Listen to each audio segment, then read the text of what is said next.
On one hand, you got the OG, the veteran, Edson Barboza coming in at number 10 in the featherweight division. The newfound featherweight, I guess we could say, versus the mauler, the smasher, Bryce Mitchell, ranked number 11 in the division.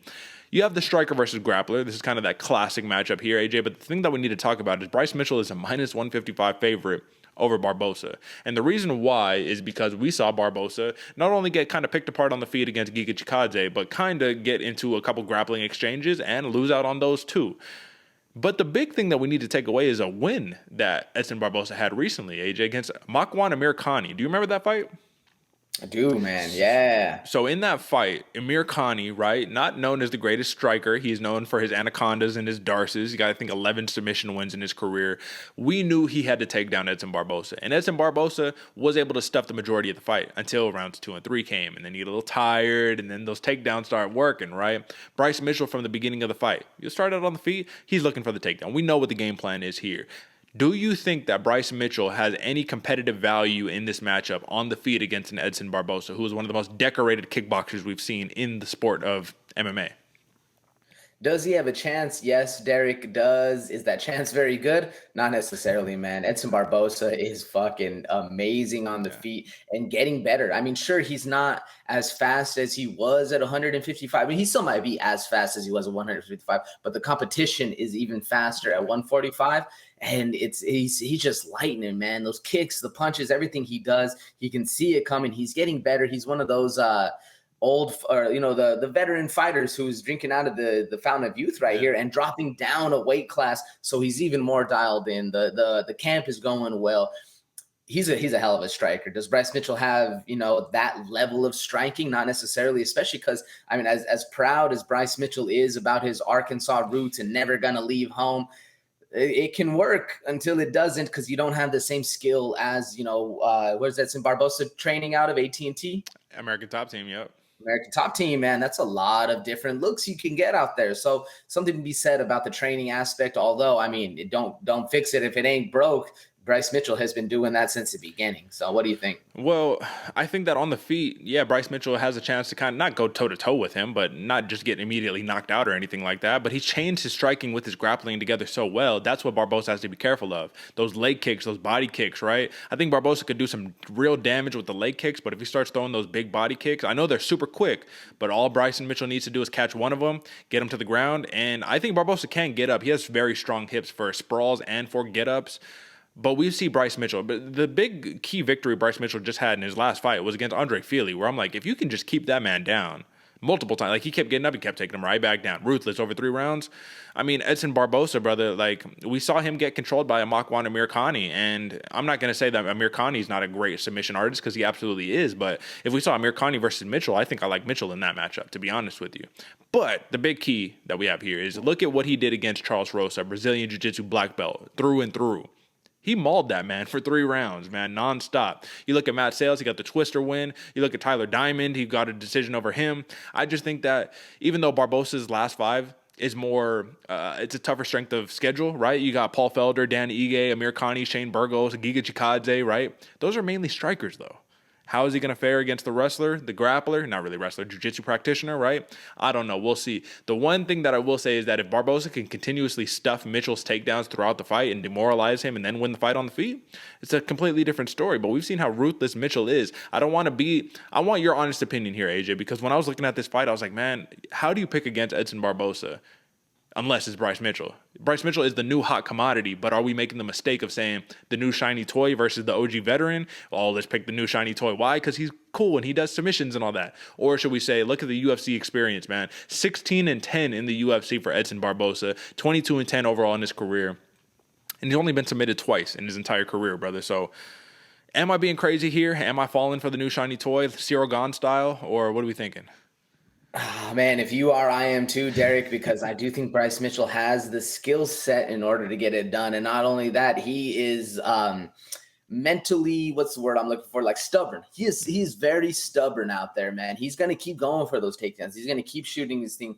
You're not going to get this guy thinking and get him moving in a different way, man. He has his game plan. He's going to stick with it. Like you said, chain the combos together to work for a takedown, and he's going to be hunting twisters all day. I mean, he has a fixation for that one submission. I think he's trying to get it named after himself, because he literally, even in all the press conferences, all the embedded, all this stuff, that's what he keeps saying, man, there's a twister coming.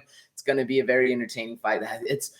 It's hard to not fall in love with this new guy, the new shiny toy, because he's not just humping his way to victory. He's not just holding people down. He's actually putting it to them, getting the submissions and getting the stuff we haven't seen from a lot of other fighters. So it's hard to not fall in love with the new shiny toy. But the best way, Uncle Chael always says, the best way to reinvigorate, to put a new paint coat on that shiny car, is to drop down, or to go to a new division, to go to a new weight class. And that's what Edson Barboza has done. And he's been looking a lot better. Sure, did he lose his last fight against a hell of a dog in Giga Chikadze? Yes. Has he suffered some rough losses in the past? Yes. Some people think he won that the second Paul Felder fight.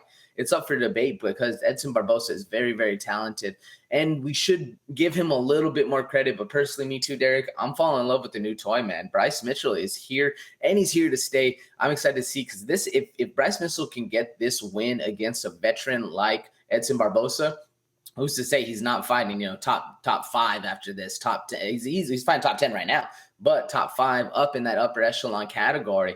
I think this is a good opportunity for Mitchell, and even a good opportunity for Edson Barboza to kind of show the UFC brass that, hey, man, you go throw these young dogs at me, throw the kryptonite at me, I'm going to shove it right back in your face.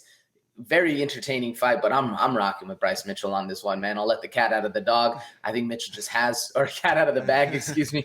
I think Mitchell just has that ground game attack, man. And if you can put somebody on their back the entire time, and even if they get up and you keep taking them down, it's just more demoralizing after that, man. What do you think? No, I'm rocking with Mitchell in this one too, man. I really like him, but I will say Barboza, it's not like he hasn't seen this before, man. He has a knockout win over Beneil Dariush, man. Second round knees. I think it's like knees and then punches or something like that. But Edson Barboza is a very scary man. I just think that at featherweight, he's too much of the one and done type striker, right? So it's like one shot, 2 shots, and then done. Bryce Mitchell, it's like you're going to have all those opportunities to get in there, go. If you're not constantly spamming at him, throwing shots at him, he's going to have those opportunities to try to get the fight to the ground. I'm divided in this one, clearly, as you can tell. And the last thing that I wanted to mention is that Mitchell by a submission or a knockout is at plus 160. So that's going to show those are the lowest odds, meaning that they're thinking it's more likely that Mitchell wins by a TKO or a submission than it is by Barboza, who is a plus 250 by KO or submission and plus 450 by decision. So I wanted to ask you on this one, yes, Barboza is plus 130 in terms of just a money line, but Barboza to win by decision, which I can totally see happening, is plus 450, brother. Like, would you throw some money down in that spot, given that if he could stuff the takedowns, if he could stay away from the submission and squeak out a decision against Mitchell? I mean, look at that, man. You bet $100, you're getting 450 back on that one. So what do you think? Yeah, there's some serious money, or there's some serious weight right there, man. I do think if there's a way that Edson Barboza is going to win, it's going to be by decision. I don't really see him getting the submission at all on Bryce Mitchell. He might get a crazy KO head kick or something like that. That's a little more likely, but I think the decision is the way more likely route. Let me ask you, Derek, what's more impressive, Mitchell getting the KO win or Barboza landing a submission? What would be shock you more to see? And then as well, are you seeing some value in that money line for the Barboza decision as well? Well, I see a lot of it. I'll start off with, I see value in that Barboza decision more than I see it in a knockout, just because it's like it's the two realities. It's what's happening, how you conjure up the fight in your mind versus like, okay, this is an experienced veteran here his fight weight in the cage is the same as it was when he fought at 155. So it was also a bigger man, too. Let's not forget. But I will say it would be more impressive to see Bryce Mitchell knock out Edson Barboza, brother. Come on, what are we talking about here? Bryce Mitchell, who has no knockouts on his record, right? 9 of his 14 victories have been via submission versus one of the best strikers to do it, who, Giga Chikadze showed him up a little bit, man. But aside from that, look at what he did to Shane Burgos. Look at what he's done to Paul Felders. I mean, Dan Hooker, Beneil Dariush, Anthony Pettis. Like, look at what he's done to all of these fighters. If you can knock out a man like Edson Barboza and you're known as a jiu-jitsu guy, come on, brother. What are we talking about? That's going to take you over the moon right there, man. So, all right, let's do it, brother. You said Mitchell. I say Mitchell. I think that Mitchell gets the job done via a decision, to be honest with you. I don't know if he's going to be able to submit Edson Barboza. And Mitchell by decision is plus 260. So I'll just put that out there, folks.